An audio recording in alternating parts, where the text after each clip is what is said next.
അങ്ങനെ അവസാനത്തെ few months of Eugene college എന്നാ പിന്നെ എന്തായാലും ഒരു ഇന്റർ കോളേജ് ഫെസ്റ്റിന് പോയിട്ട് കുറച്ച് ഷോ ഇറക്കാന്ന് വെച്ചു.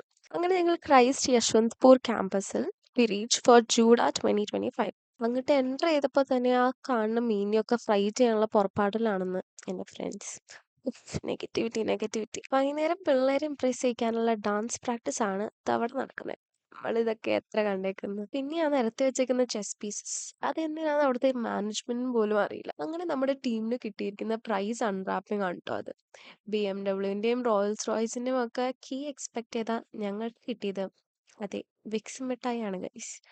ഒടുവിൽ എല്ലാവർക്കും അരമണിക്കൂറത്തേക്ക് കാർഡിയാക് അറസ്റ്റ് ഉണ്ടായിരുന്നെങ്കിലും ഇപ്പോൾ എല്ലാവരും okay. Next was my party show. ആരെങ്കിലും ഒക്കെ എന്നെ നോക്കൂ എന്ന് പറഞ്ഞുകൊണ്ട് ഞാൻ അവിടെ കുറേ നേരം ട്രോഫി ആയിട്ട് നിന്നെങ്കിലും ആരും എന്നെ തിരിഞ്ഞു നോക്കിയില്ല.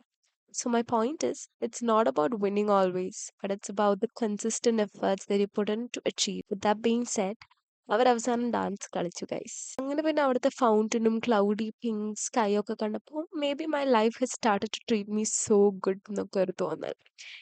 ഫൈനലി ബസ്സിൽ കയറിയപ്പോൾ നമ്മൾ പിന്നെ മെയിൻ ആവാനുള്ള എല്ലാ പരിപാടിയും ഇറക്കണമല്ലോ. അങ്ങനെ ഫുൾ പവർ പാക്ഡ് എനർജി വൈബായിരുന്നു കേട്ടോ. അപ്പം ശരി, ബൈ.